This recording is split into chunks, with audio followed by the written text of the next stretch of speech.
Vector subspace. तो definition क्या है वेक्टर सबस्पेस की? VF is a vector space. VF क्या है? एक सदिश समष्टि है तथा W एक है अरिक्त समुच्चय, नॉट इक्वल टू पाई है। W एक अरिक्त समुच्चय है, सबसेट इक्वल टू V। तो W यदि W स्वयं भी सदिश योग एवं अदिश गुणन के सापेक्ष सदिश समष्टि हो तो W को VF की उप समष्टि कहते हैं।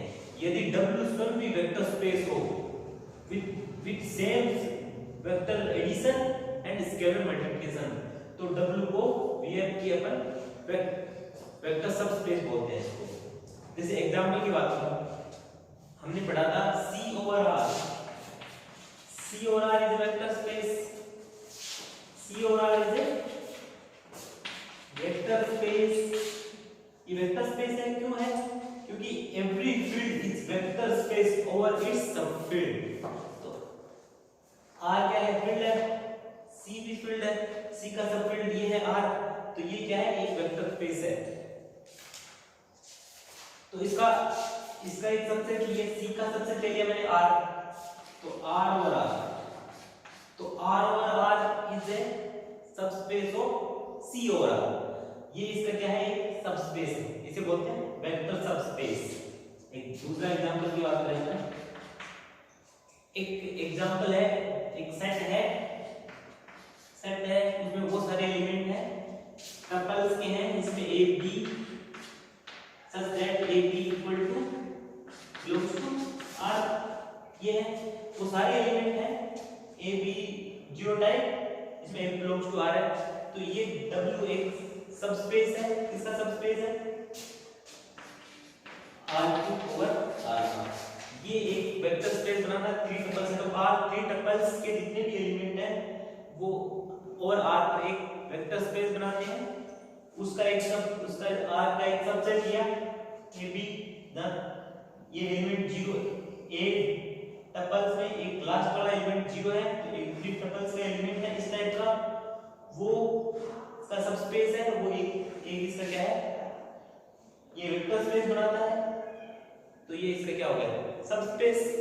जैसे एक थ्योरम है वेक्टर सबस्पेस, तो एक थ्योरम है किसी सदिश समष्टि VF के अरिक्त उप समुच्चय W के लिए उप समष्टि आवश्यक एवं पर्याप्त प्रतिबंध यह है कि W सदिश योग एवं अदिश गुणन के लिए समर्थ है। नेसेसरी एंड सफिशिएंट कंडीशन, किसी भी सबसेट को वेक्टर सबस्पेस होने के लिए नेसेसरी एंड सफिशिएंट कंडीशन की थ्योरम है। इससे कोई यदि जैसे कोई भी वेक्टर स्पेस है, W सबस्पेस होगा, तो ये कंडीशन सेटिस्फाई करेगी। यदि ये कंडीशन सेटिस्फाई है तो वो W क्या होगा? VF का क्या होगा? Vector subspace. जैसे इसका प्रूफ करेंगे हम। इसका प्रूफ सिंपल है, पहले अपन ये मान लेते हैं, पहले क्या मान लेते हैं? पहले मान लेते हैं यदि सदिश समष्टि VF एक समुच्चय W के लिए उप समष्टि है। पहले मान लेते हैं V क्या है? एक वेक्टर स्पेस है। V क्या है? Vector space. और W ओवर M क्या है? वो वेक्टर सबस्पेस।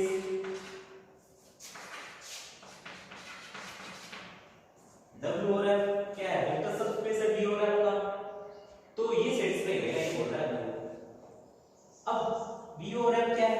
वेक्टर स्पेस है, तो वेक्टर स्पेस में वेक्टर स्पेस की हर प्रॉपर्टी को होल्ड करता है, तो वेक्टर स्पेस की एक प्रॉपर्टी है कि V प्लस अबेलियन ग्रुप होना चाहिए। इसका मतलब W प्लस अबेलियन ग्रुप होना चाहिए। अबेलियन ग्रुप के लिए क्या होता है? फर्स्ट प्रॉपर्टी है क्लोजर प्रॉपर्टी, सेटिस्फाई करते हैं। तो कोई भी दो एलिमेंट लेना ना, W1 से W1 प्लस W2, कोई भी दो एलिमेंट लेना, W1 belongs to W and W2 belongs to W2। तो क्योंकि W क्या है? वेक्टर स्पेस है, वेक्टर सबस्पेस है, तो वेक्टर स्पेस भी है, वेक्टर सबस्पेस तो है ही VF का, लेकिन वेक्टर स्पेस भी है, तो वेक्टर स्पेस है दोनों का। ये W1 प्लस W2 क्या हो जाएगा? बिलोंग्स टू W, क्योंकि क्लोजर प्रॉपर्टी है, W क्या है? वेक्टर स्पेस है। सेकंड अब स्केलर मल्टीप्लिकेशन के लिए alpha belongs to W, alpha belongs to F और w1 बिलोंग्स टू w, तो क्या हो गया alpha into w1 belongs to w, क्योंकि w क्या है वेक्टर स्पेस है, तो ये हो गया। अब दूसरा मान लेते हैं अपन, दूसरे में क्या मानेंगे सेकंड, अब मानेंगे अपन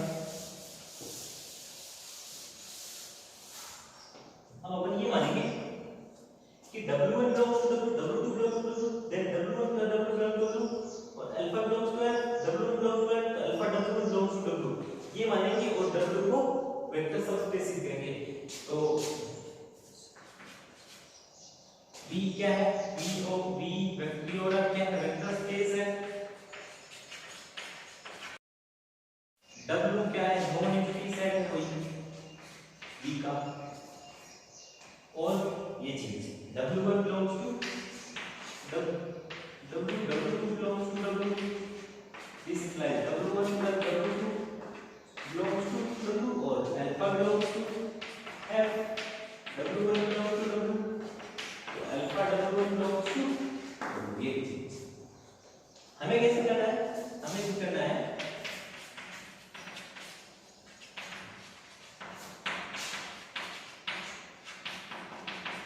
वेक्टर सबस्पेस,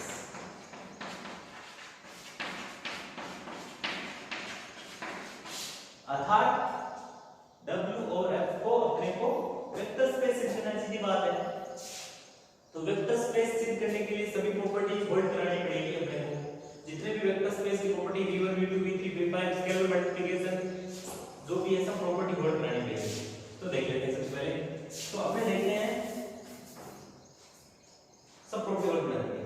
तो क्योंकि alpha w is not equal to phi, w क्या है फाई नहीं है, ये नॉन एम्प्टी सेट है, तो कोई एलिमेंट ले लिया जैसे w1 belongs to w, एक एलिमेंट ले लिया मैंने w1 belongs to w और f1 belongs to f, f क्या है फील्ड है, तो 1 क्या है मल्टीप्लाई आइडेंटिटी एग्जिस्ट करेगा इसमें, तो -1 भी यहाँ एग्जिस्ट करेगा, ठीक है। तो अब इसको यूज करेंगे अपन, यदि alpha belongs to w1 belongs to w, तो ये हो जाएगा आपके पास क्या हो जाएगा -1 into w1, ये वापस w belongs to w1, तो ये होगा -w1 belongs to w1, हमने क्या माना था w1 belongs to w, क्या आ गया -1 w1 belongs to w, अर्थात हर एलिमेंट का क्या है योज्य प्रतिलोम, ये योज्य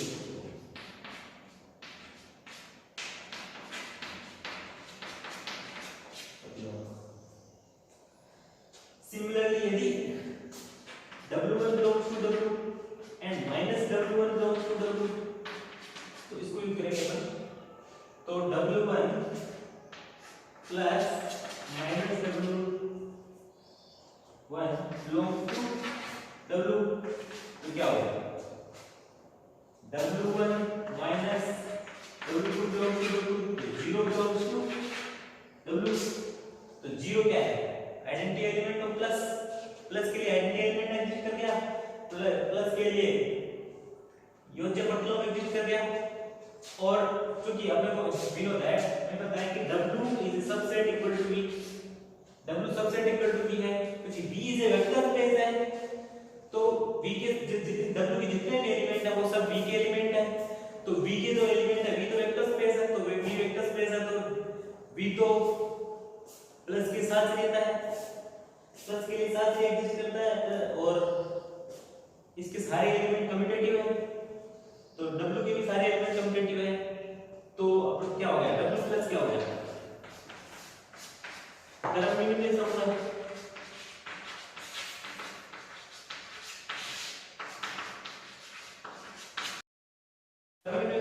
अब सेकंड प्रॉपर्टी है अदिश गुणन के लिए बंटन का, अदिश गुणन के लिए बंटन ऐसे करेंगे क्योंकि w है सबसेट इक्वल टू v है, तो यदि v के एलिमेंट के लिए हो रहा है अदिश गुणन के लिए, यानी अदिश गुणन के लिए बंटन था, तो w के एलिमेंट के लिए भी हो जाएगा, और फिर करेंगे अपन अदिश योग के लिए बंटन था, सिमिलरली यदि w के एलिमेंट के लिए हो रहा है तो v के एलिमेंट के लिए भी हो रहा है, तो w के एलिमेंट के लिए अदिश योग पर बंटनता हो जाएगी, एग्जिस्ट करेगा